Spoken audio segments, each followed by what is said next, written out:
Oh, whistle, and I'll come to you, my lad. By M.R. James. I suppose you will be getting away pretty soon, now full term is over, Professor, said a person not in the story to the Professor of Ontography, soon after they had sat down next to each other at a feast in the hospitable hall of St. James's College. The Professor was young, neat, and precise in speech. "Yes," he said, "my friends have been making me take up golf this term, and I mean to go to the East Coast, in point of fact, to Burnstow, I dare say you know it, for a week or 10 days, to improve my game. I hope to get off tomorrow." "Oh, Parkins," said his neighbour on the other side, "if you are going to Burnstow, I wish you would look at the site of the Templars' Preceptory, and let me know if you think it would be any good to have a dig there in the summer."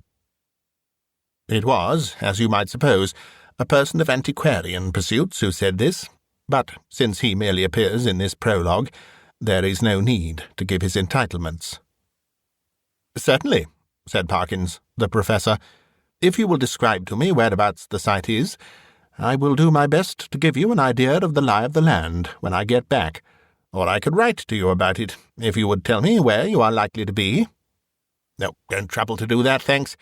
It's only that I'm thinking of taking my family in that direction in the long, and it occurred to me that, as very few of the English preceptories have ever been properly planned, I might have an opportunity of doing something useful on off days." The Professor rather sniffed at the idea that planning out a preceptory could be described as useful. His neighbour continued, "The site, I doubt if there is anything showing above ground, must be down quite close to the beach now. The sea has encroached tremendously, as you know, all along that bit of coast. I should think, from the map, that it must be about 3/4 of a mile from the Globe Inn, at the north end of the town. Where are you going to stay?"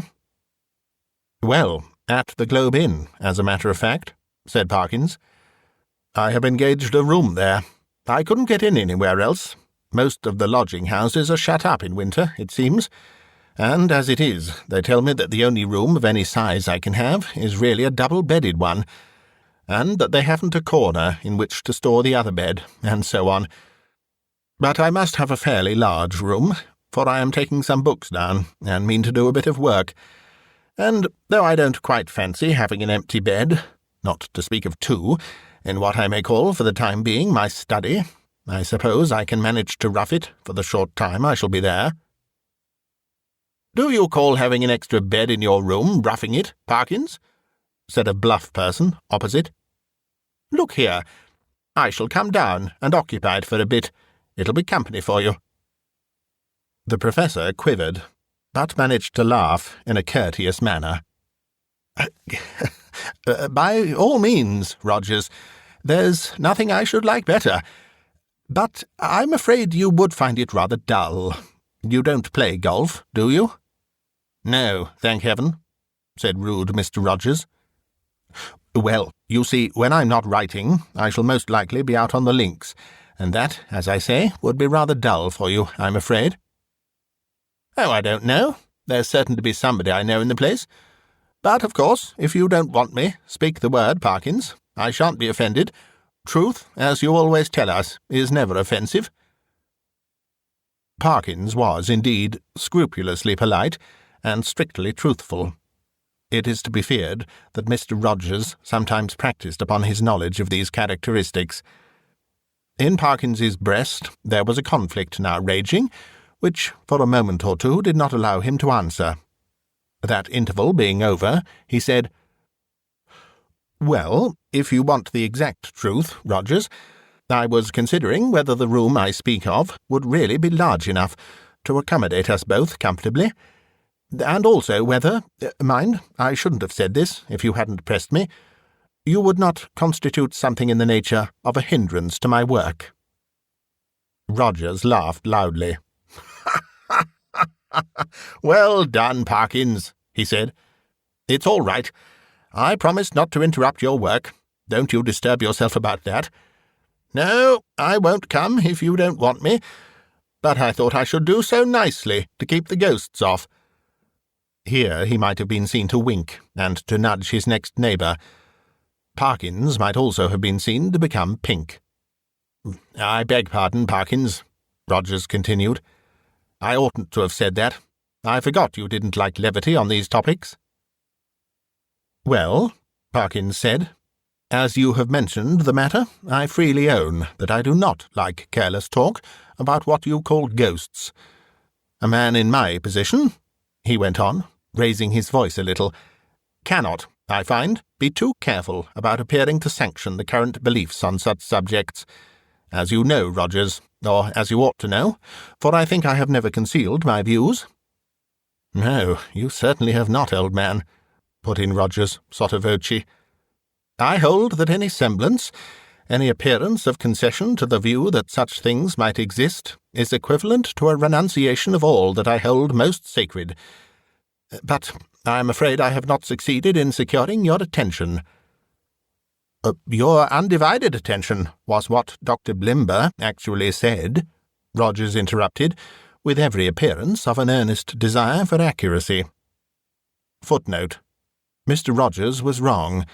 Vide Dombey and Son, Chapter 12. "But I beg your pardon, Parkins. I'm stopping you." "No, not at all," said Parkins. "I don't remember Blimber. Perhaps he was before my time. But I needn't go on. I'm sure you know what I mean." Yes, said Rogers, rather hastily. "Just so. We'll go into it fully at Burnstow. Or somewhere." In repeating the above dialogue, I have tried to give the impression which it made on me, that Parkins was something of an old woman, rather hen-like, perhaps, in his little ways, totally destitute, alas, of the sense of humour, but at the same time dauntless and sincere in his convictions, and a man deserving of the greatest respect. Whether or not the reader has gathered so much, that was the character which Parkins had. On the following day, Parkins did, as he had hoped, succeed in getting away from his college and in arriving at Burnstow.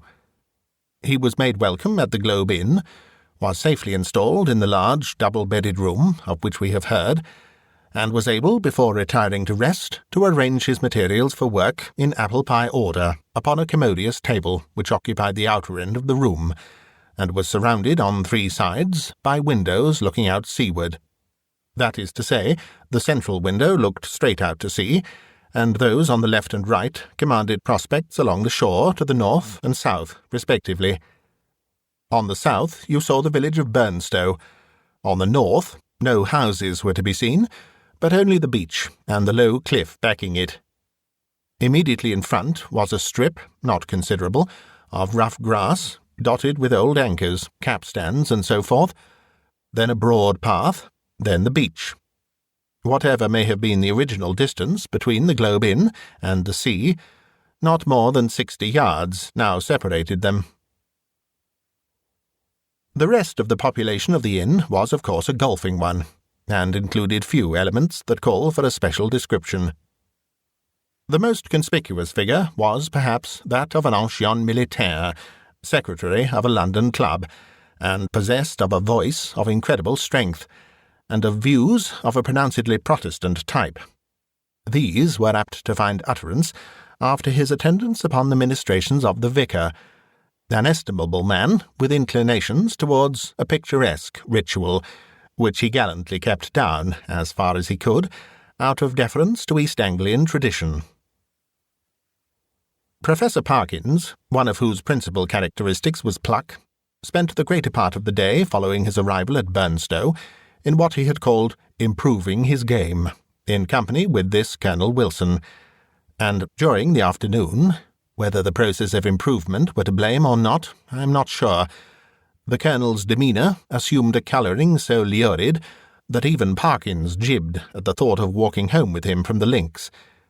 He determined, after a short and furtive look at that bristling moustache and those incarnadined features, that it would be wiser to allow the influences of tea and tobacco to do what they could with the Colonel, before the dinner hour should render a meeting inevitable. I might walk home tonight along the beach, he reflected. Yes, and take a look, there will be light enough for that, at the ruins of which Disney was talking. I don't exactly know where they are, by the way, but I expect I can hardly help stumbling on them. This he accomplished, I may say, in the most literal sense, for in picking his way from the links to the shingle beach, his foot caught, partly in a gorse root, and partly in a biggish stone, and over he went. When he got up and surveyed his surroundings, he found himself in a patch of somewhat broken ground, covered with small depressions and mounds. These latter, when he came to examine them, proved to be simply masses of flints embedded in mortar and grown over with turf. He must, he quite rightly concluded, be on the site of the preceptory he had promised to look at. It seemed not unlikely to reward the spade of the explorer. Enough of the foundations was probably left, at no great depth, to throw a good deal of light on the general plan. He remembered vaguely that the Templars, to whom this site had belonged, were in the habit of building round churches, and he thought a particular series of the humps or mounds near him did appear to be arranged in something of a circular form. Few people can resist the temptation to try a little amateur research in a department quite outside their own, if only for the satisfaction of showing how successful they would have been had they only taken it up seriously. Our professor, however, if he felt something of this mean desire, was also truly anxious to oblige Mr. Disney. So he paced with care the circular area he had noticed, and wrote down its rough dimensions in his pocket-book. Then he proceeded to examine an oblong eminence which lay east of the centre of the circle, and seemed to his thinking likely to be the base of a platform or altar. At one end of it, the northern, a patch of the turf was gone, removed by some boy or other creature fere naturae. It might, he thought, be as well to probe the soil here for evidences of masonry, and he took out his knife and began scraping away the earth. And now followed another little discovery. A portion of soil fell inward as he scraped, and disclosed a small cavity. He lighted one match after another to help him to see of what nature the hole was, but the wind was too strong for them all. By tapping and scratching the sides with his knife, however, he was able to make out that it must be an artificial hole in masonry. It was rectangular, and the sides, top and bottom, if not actually plastered, were smooth and regular. Of course, it was empty. No. As he withdrew the knife, he heard a metallic clink, and when he introduced his hand, it met with a cylindrical object lying on the floor of the hole. Naturally enough, he picked it up, and when he brought it into the light, now fast fading, he could see that it, too, was of man's making. A metal tube, about 4 inches long, and evidently of some considerable age. By the time Parkins had made sure that there was nothing else in this odd receptacle, it was too late and too dark for him to think of undertaking any further search. What he had done had proved so unexpectedly interesting that he determined to sacrifice a little more of the daylight on the morrow to archaeology. The object which he now had safe in his pocket was bound to be of some slight value, at least, he felt sure. Bleak and solemn was the view on which he took a last look before starting homeward. A faint yellow light in the west showed the links, on which a few figures moving towards the clubhouse were still visible. The squat Martello Tower, the lights of Aldsey village, the pale ribbon of sands, intersected at intervals by black wooden groins, the dim and murmuring sea. The wind was bitter from the north, but was at his back when he set out for the Globe. He quickly rattled and clashed through the shingle, and gained the sand, upon which, but for the groins which had to be got over every few yards, the going was both good and quiet. One last look behind, to measure the distance he had made since leaving the ruined Templars' church, showed him a prospect of company on his walk, in the shape of a rather indistinct personage, who seemed to be making great efforts to catch up with him, but made little, if any, progress. I mean that there was an appearance of running about his movements, but that the distance between him and Parkins did not seem materially to lessen. So, at least, Parkins thought, and decided that he almost certainly did not know him, and that it would be absurd to wait until he came up. For all that, company, he began to think, would really be very welcome on that lonely shore, if only you could choose your companion. In his unenlightened days, he had read of meetings in such places, which even now would hardly bear thinking of. He went on thinking of them, however, until he reached home, and particularly of one which catches most people's fancy at some time of their childhood. Now I saw in my dream that Christian had gone but a very little way, when he saw a foul fiend coming over the field to meet him. What should I do now, he thought, if I looked back and caught sight of a black figure sharply defined against the yellow sky, and saw that it had horns and wings? I wonder whether I should stand or run for it. Luckily the gentleman behind is not of that kind, and he seems to be about as far off now as when I saw him first. Well, at this rate, he won't get his dinner as soon as I shall, and, dear me, it's within a quarter of an hour of the time now. I must run. Parkins had, in fact, very little time for dressing. When he met the Colonel at dinner, peace, or as much of her as that gentleman could manage, reigned once more in the military bosom. Nor was she put to flight in the hours of bridge that followed dinner, for Parkins was a more than respectable player. When, therefore, he retired towards 12 o'clock, he felt that he had spent his evening in quite a satisfactory way, and that, even for so long as a fortnight or 3 weeks, life at the Globe would be supportable under similar conditions.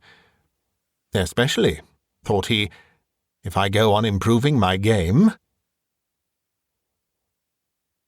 As he went along the passages, he met the boots of the Globe, who stopped and said, "Beg your pardon, sir, but as I was a-brushing your coat just now, there was something fell out of the pocket. I put it on your chest of drawers, sir, in your room, sir.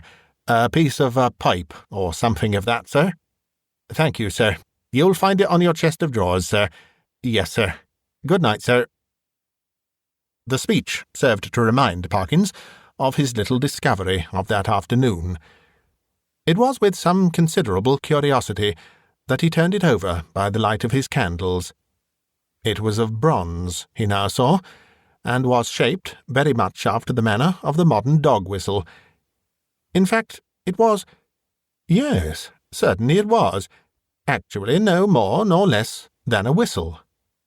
He put it to his lips, but it was quite full of a fine caked-up sand or earth, which would not yield to knocking, but must be loosened with a knife. Tidy as ever in his habits, Parkins cleared out the earth onto a piece of paper, and took the latter to the window to empty it out.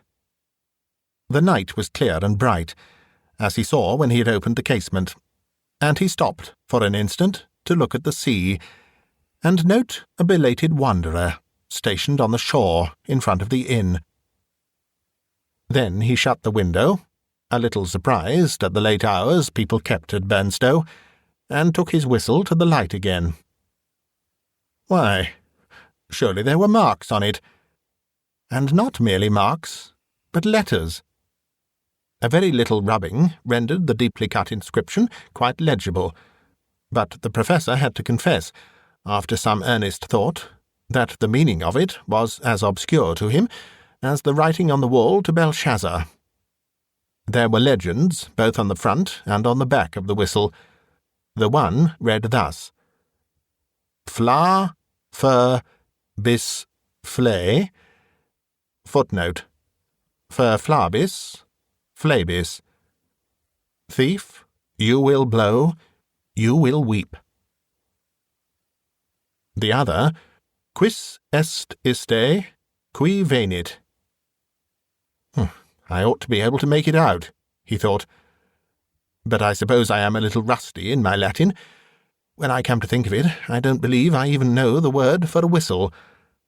The long one does seem simple enough. It ought to mean, 'Who is this who is coming?' Well, the best way to find out is evidently to whistle for him."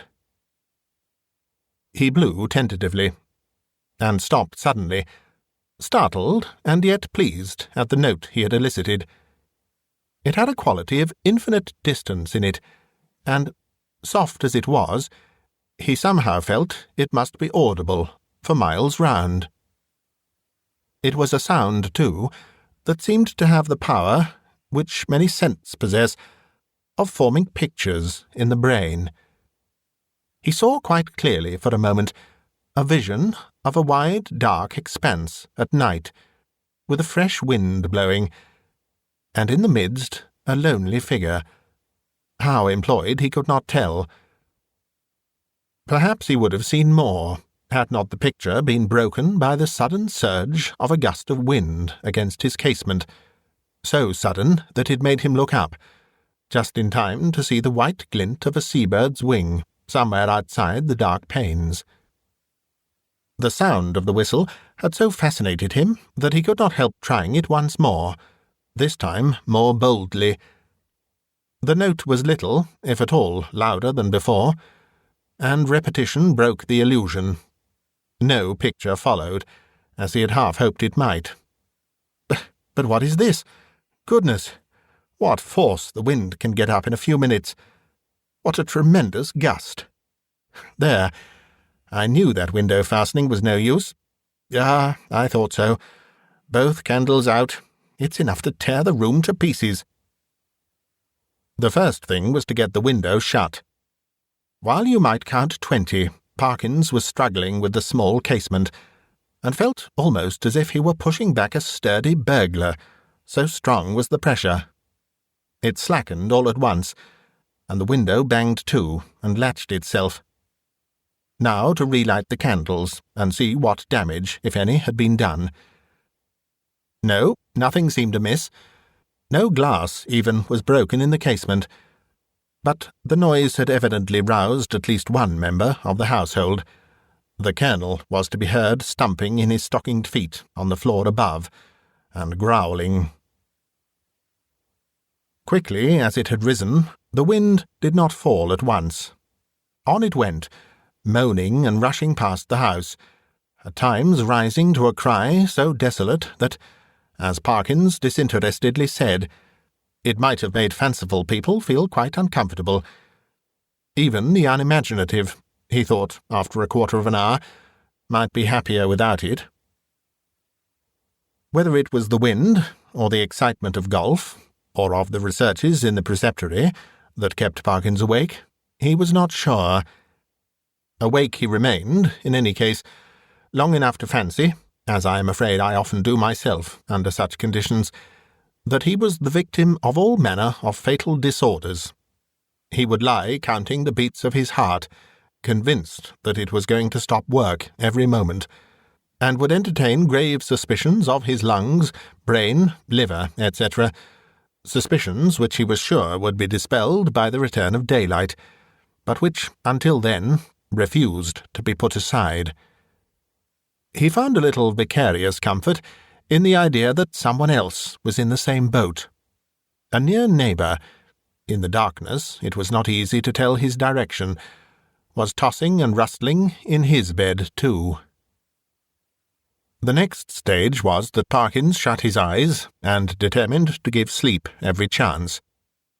Here again, over-excitement asserted itself in another form, that of making pictures. Experto crede, pictures do come to the closed eyes of one trying to sleep, and are often so little to his taste that he must open his eyes and disperse them. Parkins's experience on this occasion was a very distressing one. He found that the picture which presented itself to him was continuous.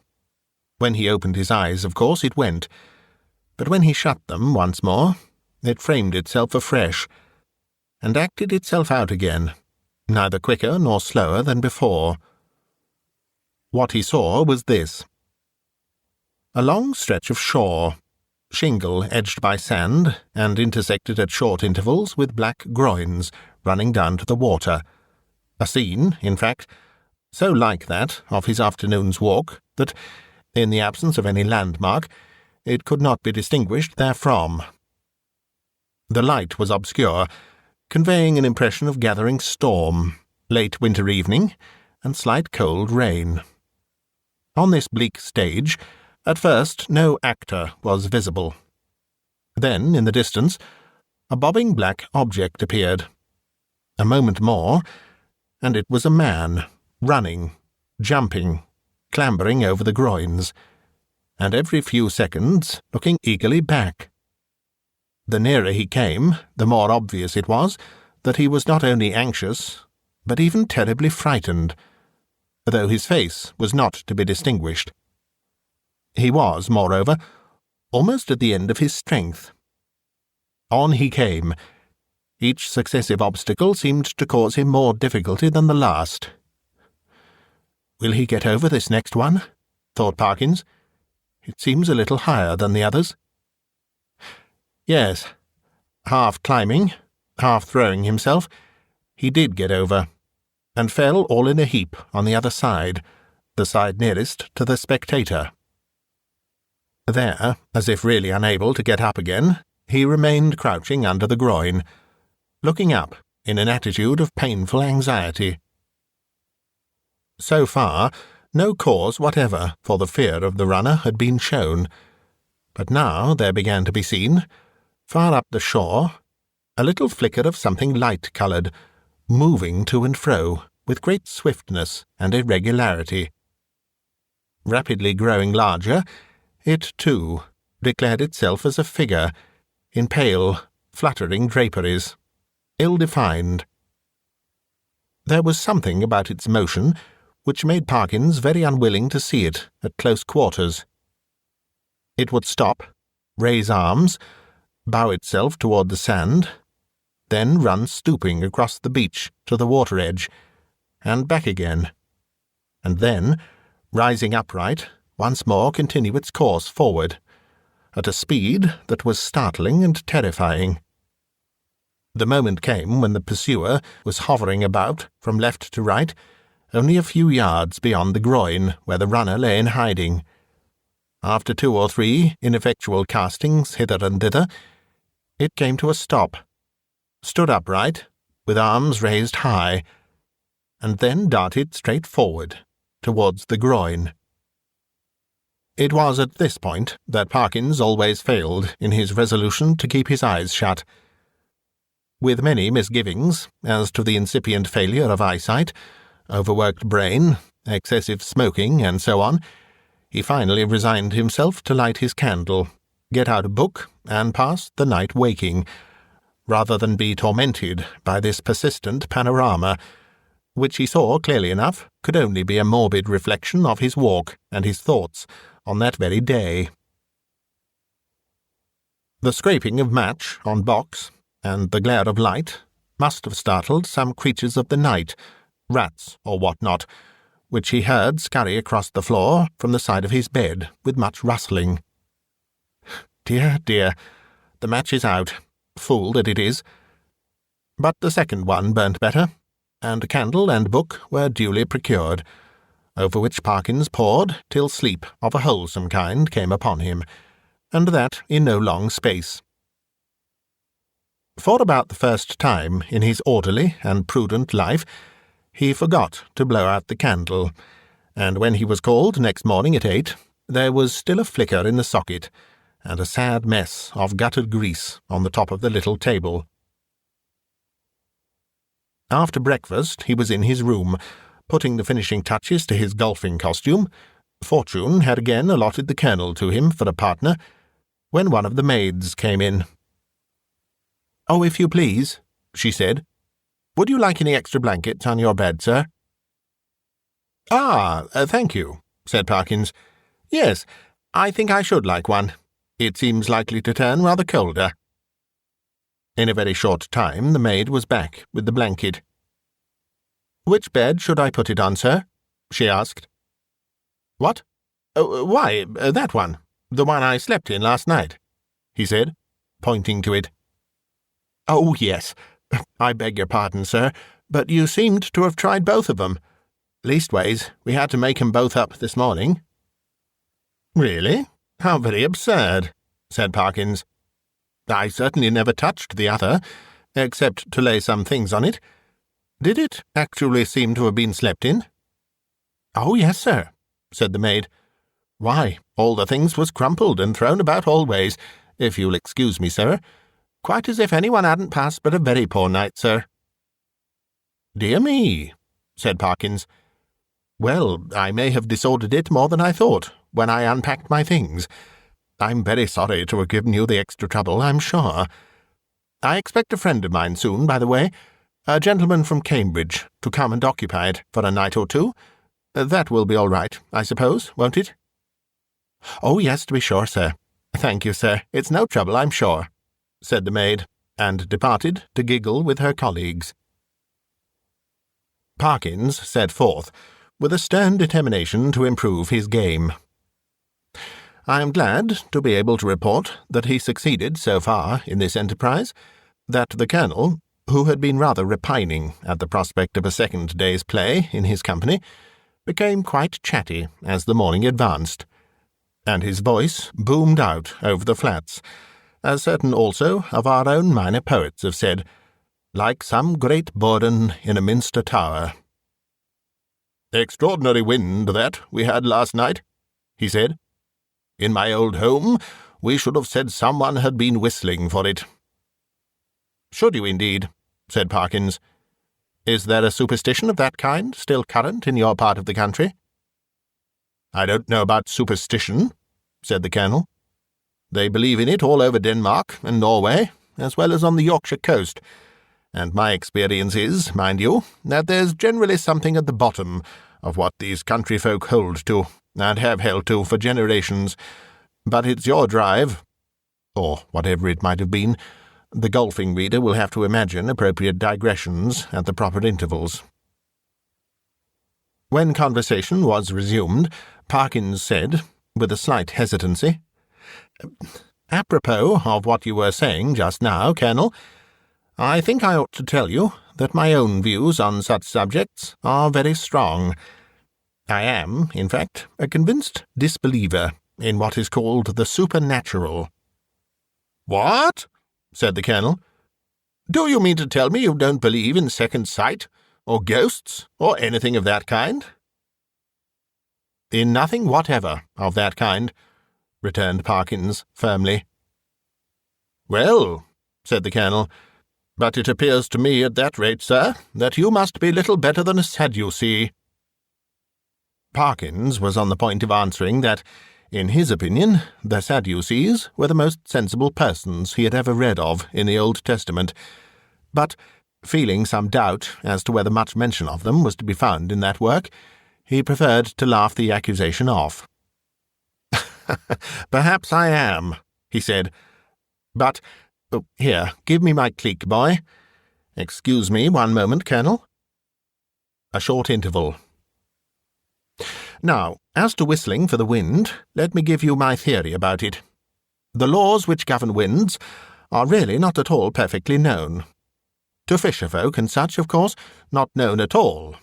A man or woman of eccentric habits, perhaps, or a stranger, is seen repeatedly on the beach at some unusual hour, and is heard whistling.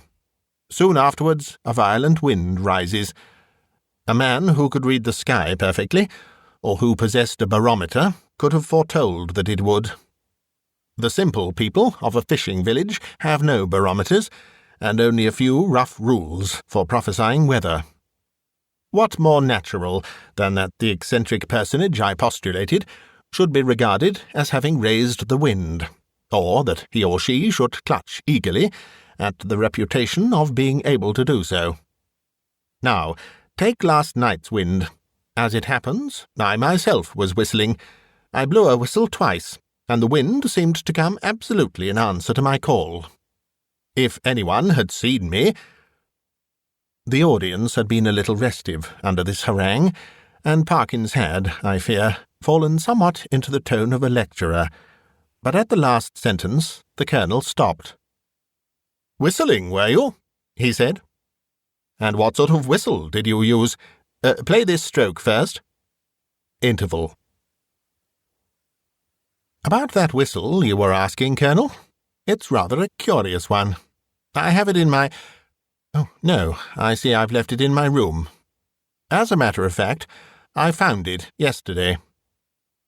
And then Parkins narrated the manner of his discovery of the whistle, upon hearing which the Colonel grunted, and opined that, in Parkins's place, he should himself be careful about using a thing that had belonged to a set of papists, of whom, speaking generally, it might be affirmed that you never knew what they might not have been up to. From this topic he diverged to the enormities of the vicar, who had given notice on the previous Sunday that Friday would be the feast of St. Thomas the Apostle, and that there would be service at 11 o'clock in the church. This, and other similar proceedings, constituted in the Colonel's view a strong presumption that the vicar was a concealed papist, if not a Jesuit. And Parkins, who could not very readily follow the Colonel in this region, did not disagree with him. In fact, they got on so well together in the morning that there was no talk on either side of their separating after lunch. Both continued to play well during the afternoon, or at least well enough to make them forget everything else until the light began to fail them. Not until then did Parkins remember that he had meant to do some more investigating at the preceptory. But it was of no great importance, he reflected. One day was as good as another. He might as well go home with the Colonel. As they turned the corner of the house, the Colonel was almost knocked down by a boy who rushed into him at the very top of his speed, and then, instead of running away, remained hanging on to him and panting. The first words of the warrior were naturally those of reproof and objurgation, but he very quickly discerned that the boy was almost speechless with fright. Inquiries were useless at first. When the boy got his breath, he began to howl, and still clung to the Colonel's legs. He was at last detached, but continued to howl. "What in the world is the matter with you? What have you been up to? What have you seen?" said the two men. "Ow! I seen it wave at me out of the window," wailed the boy, "and I don't like it." "What window?" said the irritated Colonel. "Come, pull yourself together, my boy." "The front window it was, at the hotel," said the boy. At this point Parkins was in favour of sending the boy home, but the Colonel refused. He wanted to get to the bottom of it, he said. It was most dangerous to give a boy such a fright as this one had had, and if it turned out that people had been playing jokes, they should suffer for it in some way. And by a series of questions, he made out this story. The boy had been playing about on the grass in front of the globe with some others. Then they had gone home to their teas, and he was just going when he happened to look up at the front window and see it a-wiving at him. It seemed to be a figure of some sort, in white, as far as he knew, couldn't see its face, but it wived at him, and it warn't a right thing, not to say a right person. Was there a light in the room? No, he didn't think to look if there was a light. Which was the window? Was it the top one or the second one? The second one it was, the big window, what got two little uns at the sides. "Very well, my boy," said the Colonel, after a few more questions. "You run away home now. I expect it was some person trying to give you a start. Another time, like a brave English boy, you just throw a stone. No, not that exactly, but you go and speak to the waiter, or to Mr. Simpson, the landlord, and say that I advised you to do so." The boy's face expressed some of the doubt he felt as to the likelihood of Mr. Simpson's lending a favourable ear to his complaint, but the Colonel did not appear to perceive this, and went on, "And here's sixpence. No, I see it's a shilling. And you be off home, and don't think any more about it." The youth hurried off with agitated thanks, and the Colonel and Parkins went round to the front of the globe and reconnoitred. There was only one window, answering to the description they had been hearing. "Well, that's curious," said Parkins. "It's evidently my window the lad was talking about. Will you come up for a moment, Colonel Wilson? We ought to be able to see if anyone has been taking liberties in my room." They were soon in the passage, and Parkins made as if to open the door. Then he stopped and felt in his pockets. "This is more serious than I thought," was his next remark. "I remember now that before I started this morning I locked the door. It is locked now, and what is more, here is the key," and he held it up. "Now," he went on, "if the servants are in the habit of going into one's room during the day when one is away, I can only say that, that I don't approve of it at all." Conscious of a somewhat weak climax, he busied himself in opening the door, which was indeed locked, and in lighting candles. "No," he said, "nothing seems disturbed." "Except your bed," put in the Colonel. "Excuse me, that isn't my bed," said Parkins. "I don't use that one, but it does look as if someone had been playing tricks with it." It certainly did. The clothes were bundled up and twisted together in a most tortuous confusion. Parkins pondered. "That must be it," he said at last. "I disordered the clothes last night in unpacking, and they haven't made it since. Perhaps they came in to make it, and that boy saw them through the window, and then they were called away and locked the door after them. Yes, I think that must be it." "Well, ring and ask," said the Colonel, and this appealed to Parkins as practical.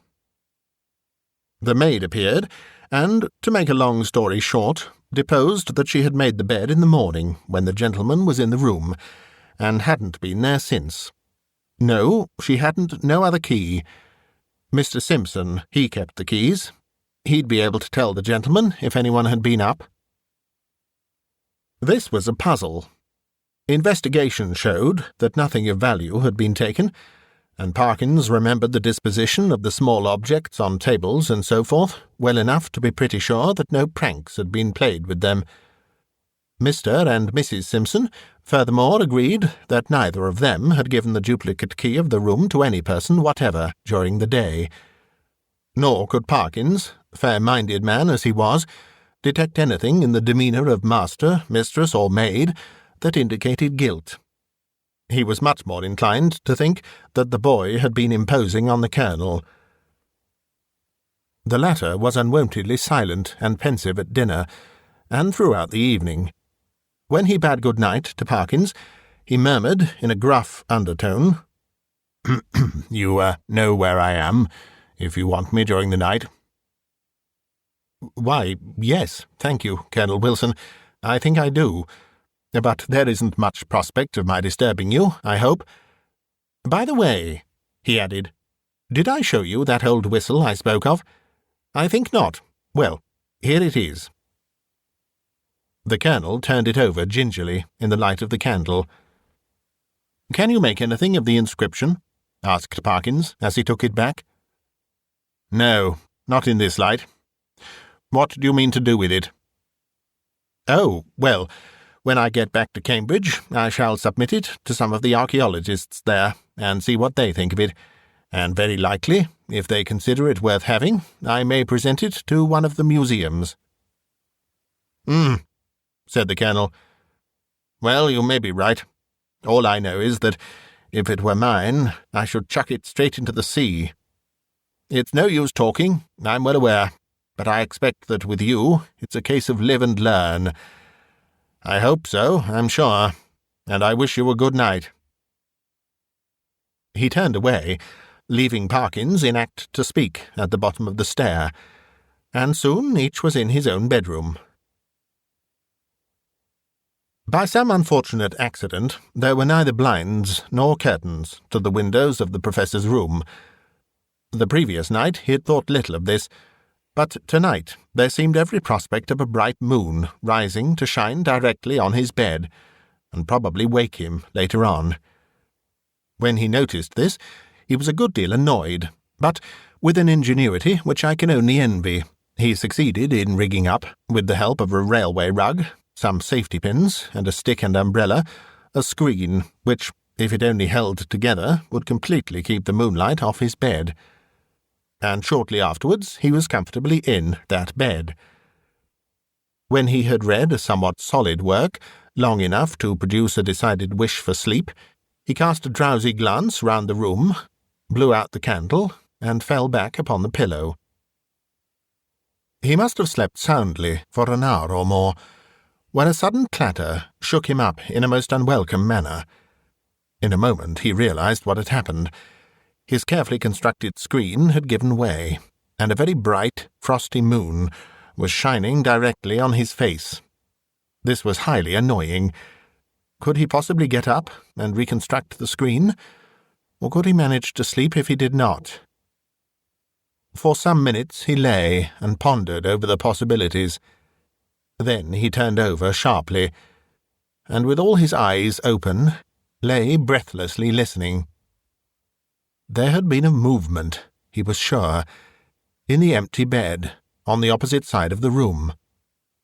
Tomorrow he would have it moved, for there must be rats, or something, playing about in it. It was quiet now. No. The commotion began again. There was a rustling and shaking, surely more than any rat could cause.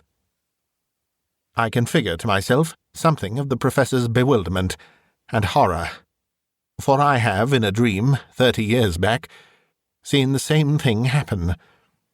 But the reader will hardly, perhaps, imagine how dreadful it was to him to see a figure suddenly sit up in what he had known was an empty bed. He was out of his own bed in one bound, and made a dash towards the window, where lay his only weapon, the stick with which he had propped his screen. This was, as it turned out, the worst thing he could have done, because the personage in the empty bed, with a sudden smooth motion, slipped from the bed, and took up a position, with outspread arms, between the two beds, and in front of the door. Parkins watched it in a horrid perplexity. Somehow the idea of getting past it, and escaping through the door, was intolerable to him. He could not have borne, he did not know why, to touch it, and, as for its touching him, he would sooner dash himself through the window than have that happen.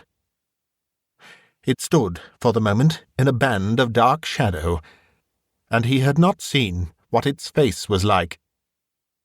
Now it began to move, in a stooping posture. And all at once the spectator realized, with some horror and some relief, that it must be blind, for it seemed to feel about it with its muffled arms, in a groping and random fashion. Turning half away from him, it became suddenly conscious of the bed he had just left, and darted towards it, and bent over, and felt the pillows, in a way which made Parkins shudder, as he had never in his life thought it possible. In a very few moments it seemed to know that the bed was empty, and then, moving forward into the area of light, and facing the window, it showed for the first time what manner of thing it was. Parkins, who very much dislikes being questioned about it, did once describe something of it in my hearing, and I gathered that what he chiefly remembers about it is a horrible, an intensely horrible, face of crumpled linen. What expression he read upon it he could not or would not tell, but that the fear of it went nigh to maddening him is certain. But he was not at leisure to watch it for long. With formidable quickness it moved into the middle of the room, and, as it groped and waved, one corner of its draperies swept across Parkins's face. He could not, though he knew how perilous the sound was, he could not keep back a cry of disgust, and this gave the searcher an instant clue. It leapt towards him upon the instant, and the next moment he was halfway through the window backwards, uttering cry upon cry at the utmost pitch of his voice, and the linen face was thrust close into his own. At this, almost the last possible second, deliverance came, as you will have guessed. The Colonel burst the door open, and was just in time to see the dreadful group at the window. When he reached the figures, only one was left. Parkins sank forward into the room in a faint, and before him on the floor lay a tumbled heap of bedclothes. Colonel Wilson asked no questions, but busied himself in keeping everyone else out of the room, and in getting Parkins back to his bed, and himself, wrapped in a rug, occupied the other bed for the rest of the night. Early on the next day, Rogers arrived, more welcome than he would have been a day before, and the three of them held a very long consultation in the Professor's room. At the end of it, the Colonel left the hotel door, carrying a small object between his finger and thumb, which he cast as far into the sea as a very brawny arm could send it. Later on, the smoke of a burning ascended from the back premises of the Globe. Exactly what explanation was patched up for the staff and visitors at the hotel, I must confess I do not recollect. The Professor was somehow cleared of the ready suspicion of delirium tremens, and the hotel of the reputation of a troubled house. There is not much question as to what would have happened to Parkins if the Colonel had not intervened when he did. He would either have fallen out of the window, or else lost his wits. But it is not so evident what more the creature that came in answer to the whistle could have done than frighten.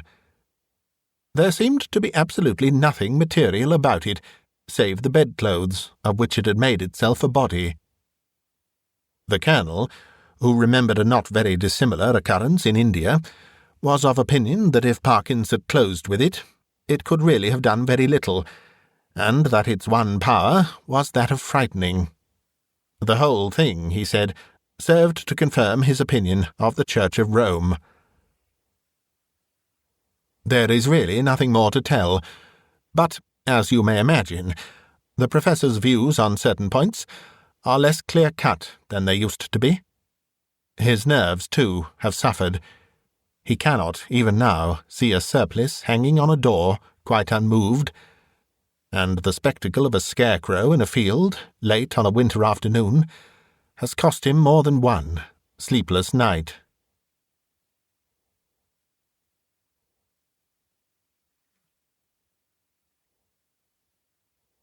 You've been listening to a bite-sized audiobook, read by Simon Stanhope. For more stories like this, please try the links below, and do click subscribe, and hit the bell to hear about future uploads. You may also be interested in becoming a channel member. There are a few options available with various benefits. Click the Join button to find out more. This recording is copyright Bitesized Audio 2021. Thank you for listening.